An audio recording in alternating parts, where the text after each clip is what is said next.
ilmu, kita semua diberikan rahmat dan hidayahnya serta mendapatkan ridho dari Allah Subhanahu wa Ta'ala. Amin ya rabbal alamin. Baik, sebelum kita mulai materi pembelajaran pendidikan agama Islam pada hari ini, alangkah baiknya kita berdoa bersama-sama agar nantinya apa yang Bapak sampaikan kepada anak-anak dapat diserap ilmunya, dapat dipahami, kemudian dapat diterapkan dalam kehidupan sehari-hari. Berdoa dimulai.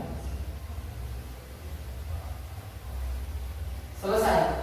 Sebelum masuk melanjutkan ke pembelajaran, Bapak pengen tahu siapa saja yang hari ini hadir dan siapa saja yang hari ini tidak hadir. Baik, Bapak langsung absen saja. Yang pertama, Chelsea Revalinda, Christina Dewi, Nurul Aulia Dewi, Syahdatul Inayah Ramadhani, Rizky Nazar. Kenapa Alfa? Ada yang tahu? Tidak tahu. Dikarenakan Rizky Nazar Alfa, mari kita doakan bersama agar Rizky Nazar diberikan kemudahan keesokan harinya untuk melanjutkan pembelajaran di kelas ini dan semoga tidak ada halangan apapun. Amin ya rabbal alamin. Baik, materi pembahasan pada hari ini adalah iman kepada Rasul-Rasul Allah. Iman kepada Rasul-Rasul Allah ini merupakan salah satu rukun iman yang wajib kita imani, yang wajib kita percayai. Rukun iman kepada Rasul ini adalah rukun iman yang keberapa?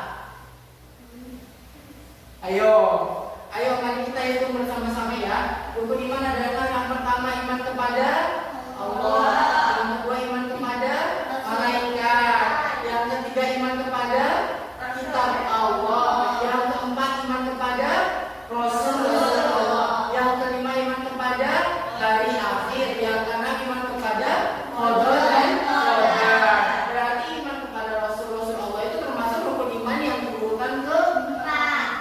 Pintar. Jadi iman kepada Rasul ini urutan iman yang rukun iman yang keempat. Semoga setelah Bapak nanti menjelaskan rukun iman kepada Rasul itu seperti apa, anak-anak diharapkan dapat mengetahui yang pertama dapat memahami apa yang dimaksud dengan iman kepada Rasul-Rasul Allah, dan yang kedua dapat mengetahui apa saja sifat-sifat yang dimiliki oleh Rasul-Rasul Allah, dan yang ketiga dapat mengetahui apa saja tugas yang diemban yang dibawa oleh Rasul-Rasul Allah, dan yang terakhir dapat mengetahui apa saja hikmah setelah kita mempelajari iman kepada Rasul-Rasul Allah ini.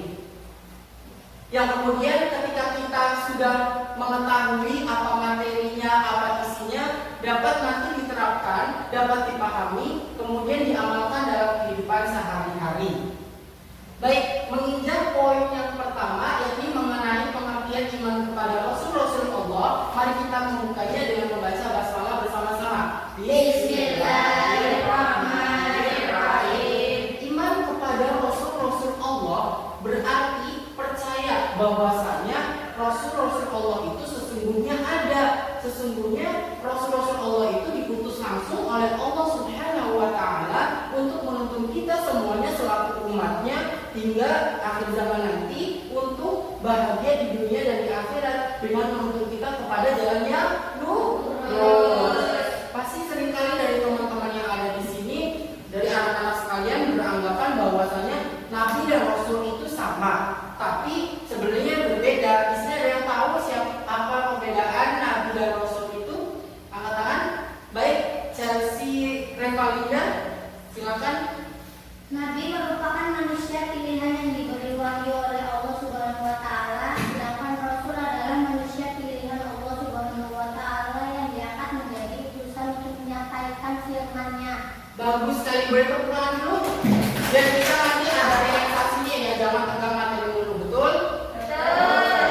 Benar yang dikatakan oleh Chelsea, bahwasanya Nabi itu merupakan manusia pilihan yang diutus oleh Allah, tapi tidak diberikan kewajiban untuk menyampaikan firman-Nya kepada umatnya. Jadi hanya untuk dirinya sendiri. Sedangkan Rasulullah itu adalah manusia pilihan yang diutus oleh Allah dan diberikan kepercayaan, diwajibkan untuk menyampaikan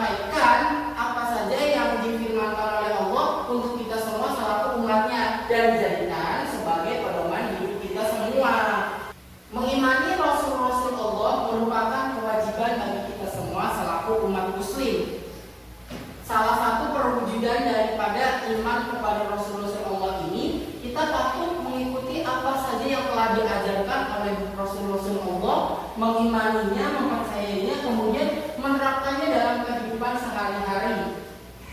Perintah beriman kepada Rasul-Rasul Allah ini tidak cuma-cuma, bahkan sudah tercantum dalam mushaf Al-Quran yang tercantum dalam Quran surah An-Nisa ayat 136. Ayo untuk menilai keaktifan dari teman-teman, dibuka Al-Qurannya surat An-Nisa ayat 136, kita baca bersama-sama ya. Dikatakan mau membaca Al-Quran, Bapak terlebih dahulu. Ayo kita mulai bersama-sama. A'udzu billahi minasy syaithanir rajim. Bismillahirrahmanirrahim. Ya ayyuhalladzina amanu aminu billahi wa rasulihi wal kitabil ladzi nazzala ala rasulihi wal kitabil ladzi anzala min qabl wa man yakfur billahi wa malaikatihi wa kutubihi wa rusulihi wal yawmil akhir faqad dhalla dhalalan ba'ida. Al-ayat Shadaqallahul Azim. Terima kasih untuk teman-teman sudah melantunkan ayat suci Al-Quran secara indah banget. Dan yang selanjutnya, Bapak minta salah satu dari teman-teman untuk membacakan apa sih arti dari ayat tersebut. Boleh acungkan tangan? Baik, Naya, silakan maju ke depan dan membaca artinya.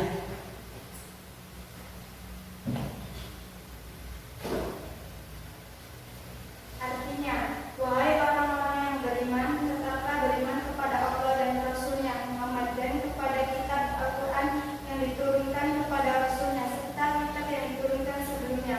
Barang siapa ingkar kepada Allah, malaikat-malaikatnya, kitab-kitabnya, Rasul-Rasulnya dan hari kemudian, maka sungguh orang itu telah tersesat sangat jauh. Terima kasih. Tepuk tangan kepada silakan kembali. Terima kasih kepada saudara Naya, bagus sekali. Jadi intinya iman kepada Rasul-Rasul Allah itu tidak cuma-cuma, bahkan tertulis langsung dalam mushaf Al-Quran. Sebenarnya bukan satu ayat saja, bukan tercantum dalam surat An-Nisa saja. Masih banyak lagi ayat yang menyatakan bahwasanya kewajiban kita mengimani akan adanya Rasul-Rasul Allah. Setelah tadi dijelaskan mengenai pengertian iman kepada Rasul-Rasul Allah, mari kita menginjak kepada poin yang kedua, yakni mengenai sifat-sifat yang dimiliki oleh Rasul-Rasul Allah. Apa saja sih sifat-sifat yang dimiliki oleh Rasul Allah? Yang pertama itu ada sifat wajib yang sudah pasti dimiliki oleh Rasul-Rasul Allah, yang sudah pasti harus ada pada diri Rasulullah. Yang kedua itu adalah sifat mustahil, yaitu sifat yang berlawanan dengan sifat wajib. Sifat mustahil ini sudah pasti tidak dimiliki oleh Rasulullah. Dan yang ketiga itu ada sifat jaiz. Apa itu dari sifat wajib apa, sifat mustahil apa, sifat jaiz itu apa? Ayo kita jelaskan bareng-bareng pada poin yang kedua ini. Sifat wajib yang dimiliki oleh Rasulullah itu ada 4. Yang pertama Siddiq. yang kedua Amanah. yang ketiga Takwil. yang keempat Fatanah. baik. Yang pertama siddiq. Siddiq itu artinya benar. Artinya Rasulullah itu sudah pasti selalu benar dalam mengajarkan apa yang telah difirmankan oleh Allah. Yang kedua itu ada amanah, dapat dipercaya. Rasulullah itu sudah pasti, ya namanya juga sudah diutus oleh Allah, sudah pasti dipercaya oleh Allah Subhanahu wa Ta'ala. Yang ketiga tabligh, menyampaikan. Setelah diutus oleh Allah, kemudian diutus, kemudian diberikan firman Allah untuk menyampaikan kepada umatnya, ya Rasul Allah sudah pasti dengan adanya mushaf Al-Qur'an. Yang keempat adalah fakona. Tidak mungkin Rasulullah itu tidak cerdas, sudah pasti cerdas, sudah pasti pintar, bukan? Karena terbukti dengan adanya berbagai macam peperangan yang sudah dia lewati, berbagai macam rintangan masalah yang sudah dia lewati. Terbukti itu merupakan bukti bahwasanya Rasulullah itu memiliki sifat cerdas. Yang kedua adalah sifat mustahil. Sifat mustahil ini adalah sebenarnya lawan daripada sifat wajib yang dimiliki oleh Rasulullah. Sifat mustahil ini adalah sifat yang tidak mungkin dimiliki oleh Rasulullah. Yang pertama ada kizib, yang kedua ada khiyar, yang ketiga ada kitman, yang keempat ada bala. Yang pertama kizib, berbohong. Rasulullah tidak mungkin berbohong karena Rasulullah itu memiliki sifat sidik, selalu benar. Yang kedua sifat khianat, berkhianat. Tidak mungkin Rasulullah itu berkhianat karena Rasulullah itu sesungguhnya memiliki sifat yang amanah, yang dapat dipercaya. Yang ketiga, Rasulullah itu tidak mungkin memiliki sifat kitman, menyembunyikan kabar, karena Rasulullah itu memiliki sifat tabligh, selalu menyampaikan. Yang terakhir ada balada. Balada itu artinya bodoh, karena Rasulullah itu sesungguhnya memiliki sifat fathah, yang artinya cerdas. Yang selanjutnya itu adalah sifat jaiz. Sifat jaiz ini adalah sifat kemanusiaan. Bahwasanya Rasul-Rasul Allah itu juga memiliki sifat sama seperti kita. Yakni Rasulullah itu bisa mengantuk, bisa tidur, bisa makan, bisa haus, bisa lapar. Dan kemudian juga Rasulullah itu meninggal seperti makhluk-makhluk lainnya. Maka dari itu Rasulullah itu memiliki sifat jaiz. Selanjutnya poin yang ketiga. Poin yang ketiga itu adalah apa saja sih tugas-tugas yang diemban oleh Rasul-Rasul Allah selama ia ada di bumi. Yang pertama itu adalah menyampaikan risalah dari Allah. Sudah pasti ya, karena Rasulullah itu memiliki sifat tabligh, yaitu bertugas untuk menyampaikan risalah dari Allah. Dan yang kedua itu mengajak untuk bertauhid. Ia senantiasa mengajak kita semua untuk selalu beriman dan bertakwa hanya kepada Allah Subhanahu wa Ta'ala. Yang ketiga itu ada memberi kabar gembira bagi orang-orang mukmin seperti kita dengan cara seperti keluarnya ayat Al-Qur'an kayak gitu. Itu memberi kabar gembira untuk kita semua, bukan? Yang keempat ada menunjukkan jalan yang lurus, yakni dengan menyampaikan risalah dari Allah secara tidak langsung Rasulullah itu menunjukkan jalan yang lurus untuk kita semua. Betul atau betul? Yang kelima itu ada membersihkan dan mengajarkan manusia serta mengajarkan kitab dan hikmahnya. Sudah pasti ya, itu karena tersatu dalam Al-Quran. Dan yang keenam ada sebagai hujjah bagi manusia. Setelah poin ketiga mengenai tugas siapa saja yang diemban oleh Rasulullah, kita menginjak ke poin yang terakhir, yakni apa sih setelah kita belajar seperti ini mengenai iman kepada Rasulullah, apa saja manfaat, apa saja hikmah yang dapat kita ambil setelah mempelajari iman kepada Rasulullah. Yang pertama ada makin sempurna imannya.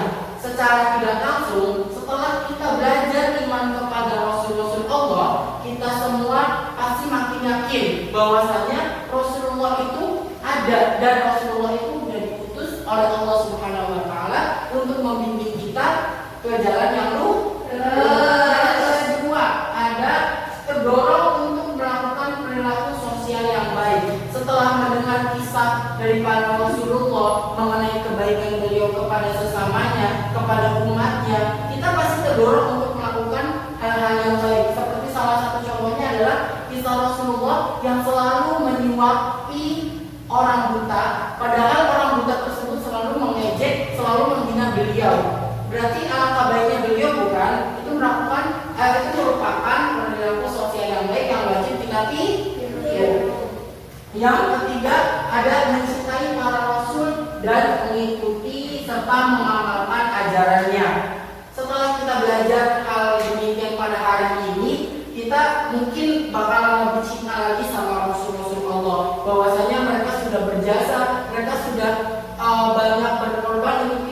semua sehingga kita makin mencintai para rasul. Betul apa betul? Betul. Yang terakhir ada mengetahui hakikat dirinya bahwa ia diciptakan oleh Allah Subhanahu wa taala.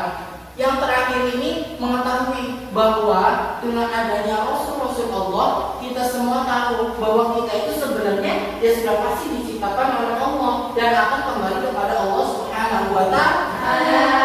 Baik, setelah tadi Bapak menyampaikan 4 poin penting mengenai iman kepada Rasul-Rasul Allah. Yang pertama ada pengertian iman kepada Rasulullah. Yang kedua mengetahui sifat-sifat yang dimiliki oleh Rasul-Rasul Allah. Dan yang ketiga mengetahui apa saja tugas-tugas yang selama ini diemban oleh Rasul-Rasul Allah. Dan yang terakhir mengetahui apa saja hikmah yang dapat kita ambil setelah mempelajari iman kepada Rasul-Rasul Allah. Terima kasih, mungkin pertemuan hari ini dicukupkan dikarenakan waktu sudah habis. Terima kasih banyak atas perhatian anak-anak semua. Mungkin kita lanjut dengan materi berikutnya, yakni iman kepada hari akhir. Pada pertemuan berikutnya dicukupkan pada hari ini. Terima kasih. Apabila Bapak banyak kesalahan dimaafkan. Wassalamualaikum warahmatullahi wabarakatuh.